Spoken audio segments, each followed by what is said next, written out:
The other night I was watching and I was so excited because it finally wasn't the husband. I'm like, did they not have any of these shows where it's not the husband? Hi, I'm Todd Farmer. And I'm Sam Wright, and this is What Should You Ask?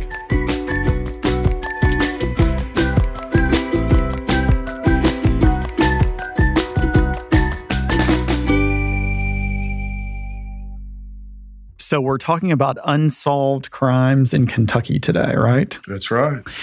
Do you watch any kind of unsolved mystery? Did you watch Unsolved Mysteries in the 90s? No, I didn't really watch Unsolved Mysteries, but I am fascinated by some of these crime stories, I have to admit. So I was watching a documentary the other night on Apple TV, and I do admit, many times people are, they say people are allowed to disappear.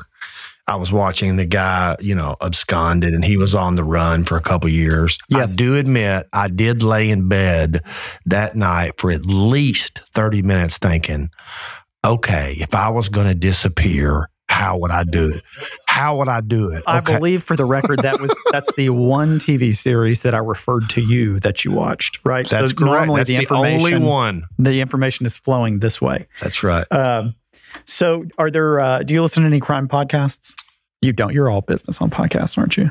Business and sports, usually. Yeah. So I've listened to S-Town. I've listened to Serial, and they're really fantastic. They're really good. Did you ever consider going into criminal law or doing any criminal law? Nope. What about you? Well, I worked as a prosecutor. Oh, yeah, that's right. For about 3 years, and it was really fascinating. The truth is stranger than fiction. Oh, I'd agree with that. People would come in and they would tell me what happened, and I would say, well, there's no way it happened that way. You couldn't have done that. You could never make that into a TV show because nobody'd believe it. Any Netflix podcast programs that you binge on about unsolved mysteries? Not on Unsolved Mysteries. I did just watch, you and I both just watched The Big Con about the lawyer. Yeah, Eric Kahn over in Eastern Kentucky, my homeland. That scammed the Social Security Administration and then absconded, and they found him in Honduras. That was a pretty good show. Was it at the Pizza Hut? At Pizza Hut. Yeah. And then the best part, though, was when they caught him. He asked, "Your mind, my order hadn't came out yet. Can I go ahead and finish my personal pan?" That's great.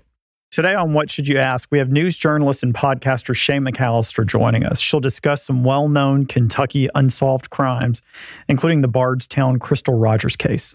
In addition, she will talk about the missing persons case of Andrea Knabel and the recently solved case of the I-65 killer. If you listen to crime podcasts, keep listening to this episode of What Should You Ask? I've always prided myself on being a hard worker, but thanks to the accident, I can't even get out of bed. I need help, but I don't even know where to start. Talk to attorneys Farmer and Wright right away. The more recent the accident, the easier it is for them to investigate, defend you, and get compensation. I've never had to get a lawyer before. Isn't the insurance company going to help? You can't always rely on insurance companies. That's why you need Farmer and Wright. Go online to farmerwright, that's right with a W.com. Okay, welcome back. I'm Todd Farmer. And I'm Sam Wright. Thanks for joining us on What Should You Ask? Today, we have a special guest, Shay McAlister with WHAS out of Louisville, the ABC affiliate there. And she has launched a series about unsolved and cold cases. And it started back in 2019. She's a 5-time Emmy award-winning reporter. Has been awarded Associate Press Best TV Reporter, does investigative reporting, and has kind of found a niche and has really been interested in some unsolved crimes and some stories. So we're going to dig into that.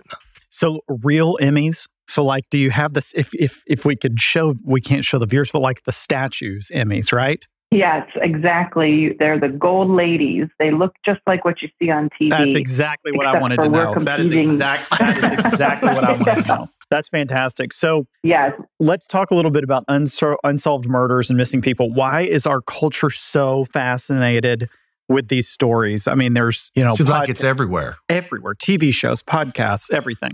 Why is that, you think, Shay? I think that there's a huge entertainment factor. When you think about true crime, you think about the gory, gruesome, unbelievable things. And for so many people, it's entertaining. It's hard to believe. You want to know who did it. What do the detectives know? The stories grab your attention and they take hold of you until you have a resolution. So many of these cases, of course, don't have a resolution. But I think it's the entertainment factor that has made it such high interest. And that's been going on, for the last 30 years. Here over the last decade, a lot of local journalists like myself have kind of pulled that entertainment factor, but then also added the fact that true crime's happening right here in our own backyard. These are horrific cases that are happening to our neighbors. And I think that makes people care even more. When did you move? When did you move to Louisville? I moved to Louisville in the summer of 2015.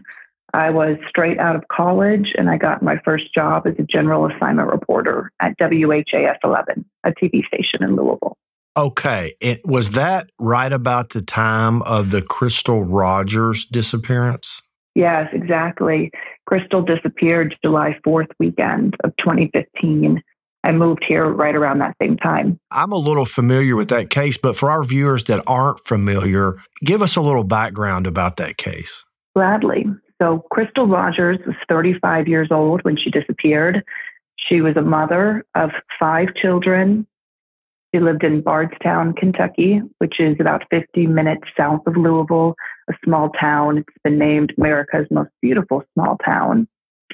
And Crystal had been with her boyfriend at the time around this 4th of July weekend. He says that they went out and fed the cows on his family farm, and then they went home and went to bed. And when he woke up, he says she was missing. Over the next few days, Crystal's family was trying to get in touch with her. Her daughter was trying to call her. Her family was trying to see if she was going to be around at some of the 4th of July events they were having. And nobody could get in touch. And eventually her parents got worried, went to the local sheriff's department and reported her missing. And on that same day, her car was discovered on the side of the Bluegrass Parkway right outside of Bardstown. It had her keys, her phone, and her purse all inside, but no sign of Crystal. What came from that? What came from the investigation, and where did things head after they found the car? So they found her car right away. That is the one piece of physical evidence that we know about on this case. And it was discovered the same day she was reported missing. Since then, there have been dozens and dozens of searches, but no sign of Crystal. And what we've discovered over the years is initially police failed to act in this case right away. When you have a missing person, it's really critical to get as much of the investigation done right in those first 48 hours, especially if it is later discovered that that missing person is dead. However, in most missing person cases, especially missing adults, they don't do much searching in the first 48 hours because an adult is allowed to disappear. An adult is allowed to walk away from their life. They might just be on a bender for a couple of days, and yeah, it's not common. We've all wanted to check step out. Away. We've all wanted to step away for a couple of days. I watch many times on Friday night, I'll watch Dateline and watch some of the investigative reporting shows. So I'm assuming her boyfriend was probably suspect number 1. You would assume correct. Brooks Houck, her boyfriend, was named the main suspect in her disappearance in October of that same year. So just a few months after she went missing, he was named the main suspect. But in an unusual twist, he wasn't arrested. And for the last 7 years, he's been living his life as he normally would, considered the main suspect in a disappearance murder, but not facing any charges.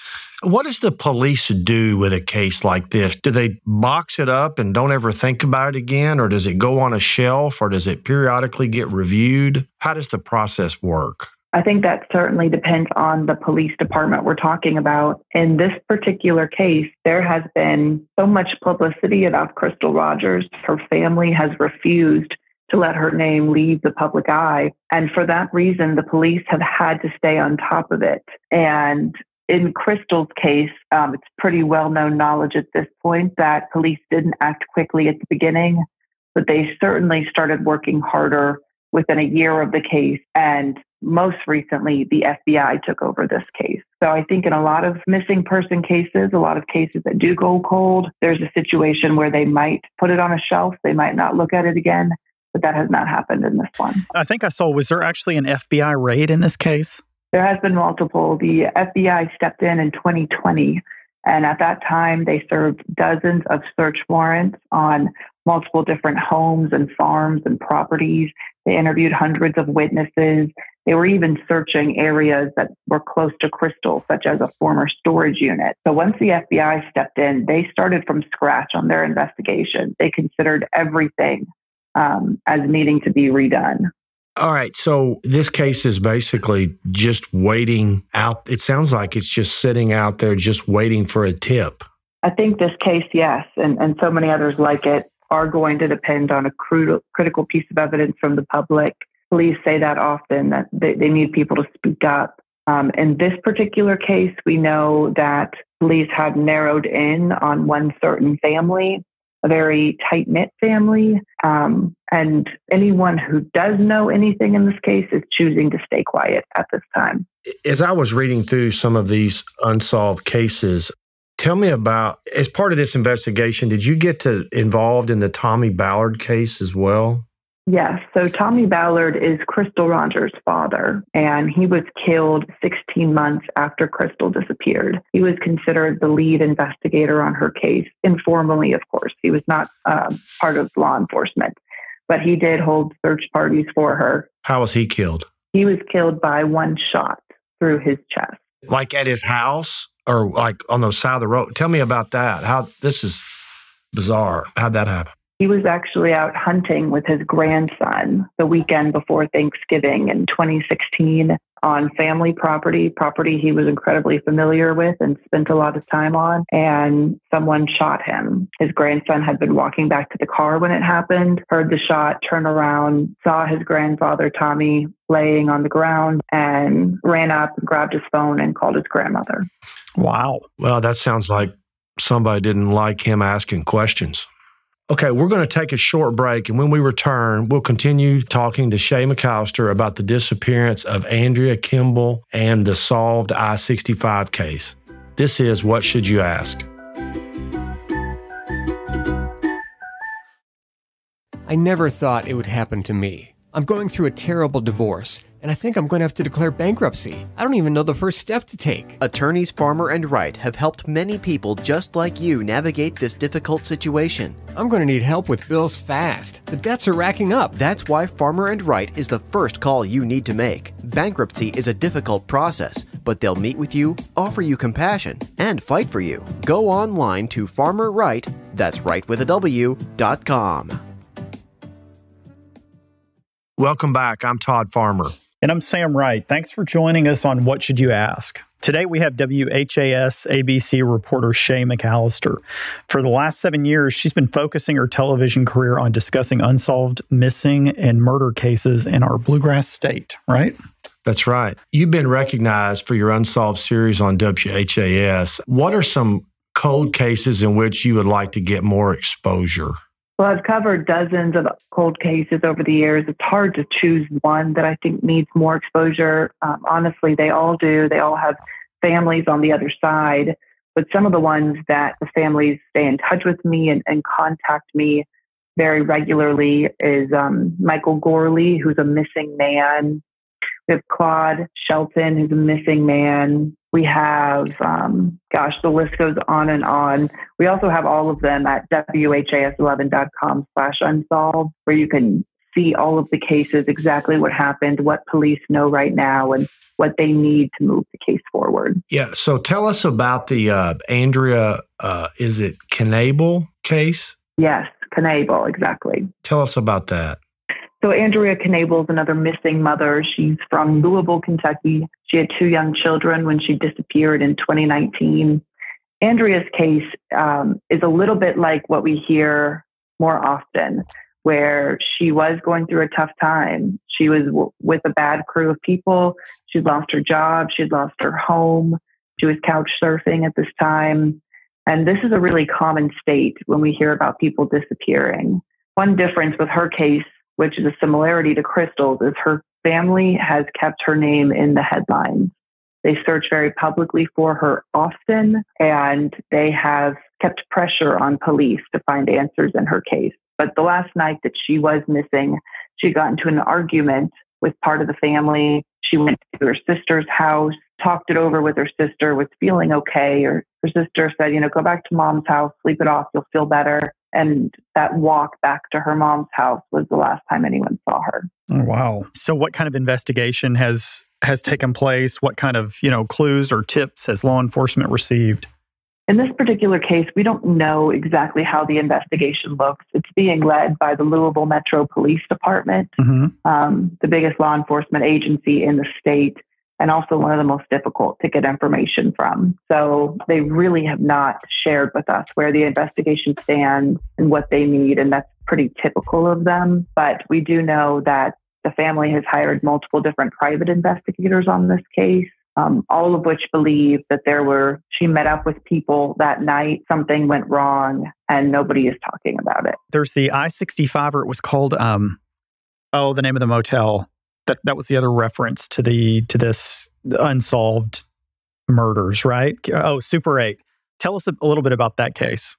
Sure. So this one is one that happened before my time, back in the 80s. There was a string of hotel murders. The clerks working at the front desks of these hotels were getting robbed and then murdered in brutal ways. They were being stabbed and left behind a dumpster, or sexually assaulted and left naked, tied up in the corner of the hotel. All of them were discovered by customers. They were all working overnight, and in the morning, customers would come to check out of their rooms and either wouldn't be able to find the front desk agent or would find them and call police. They were not able to peg the I-65 killer, as this man was named, for decades and decades.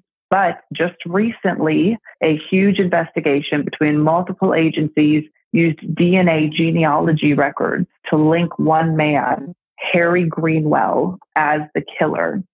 And he was actually linked to crimes up and down the interstate, even as far up as Minnesota. And all of them were the same type of crime. He did die and was not convicted before that death, but certainly some closure for these families. Right. Wow. And I think that was in the late 80s, right? Right. And then, wow, that's pretty impressive with the investigative genealogy process. It seems like there's a timeline, and if the police don't get good clues within a certain amount of time, it seems like they become really hard to solve. Is there some, I'm just curious, you may not know this, if there's some timeline, like if it's more than this, if it's not solved within 12 months, they usually go unsolved, or I'm just kind of curious, what have you seen? I think it's definitely more difficult the more time goes on. And what hurts so many of these cases, especially in missing people, is the lack of investigation right after it happens. Just because, like you mentioned, as an adult, you're allowed to walk away from your life. You're not breaking any rules. And, in Metro Louisville, we have 5,000 people go missing every year. 98% of them come back and show up. Of course, there's that 2% where something bad did happen. But if they were to stop everything and launch massive investigations every time someone was reported missing, that's all they would do. So it's a really difficult balance there. So thank you to news reporter and fellow podcaster Shay McAlister for answering our questions and providing insight on unsolved crimes here in Kentucky. And importantly, if you have any information on the Bardstown murders or Andrea Knabel or any of the other missing individuals that we talked about during our podcast, contact the FBI's Louisville, Kentucky field office at 502-263-6000. We'll also provide links in our show notes on these cases. We'll also give you Shay McAlister's social media links and a link to her podcast, which is Bardstown, where you can hear even more of that case. So Shay, thank you again for joining us. This is really interesting material, right, Todd? This is fascinating. And I couldn't imagine from the family's perspectives out here just not having any closure, you know? Yeah. So Shay, thank you again for joining us. Thank you guys for caring about it. We appreciate that. If you like what you've heard, make sure to follow us on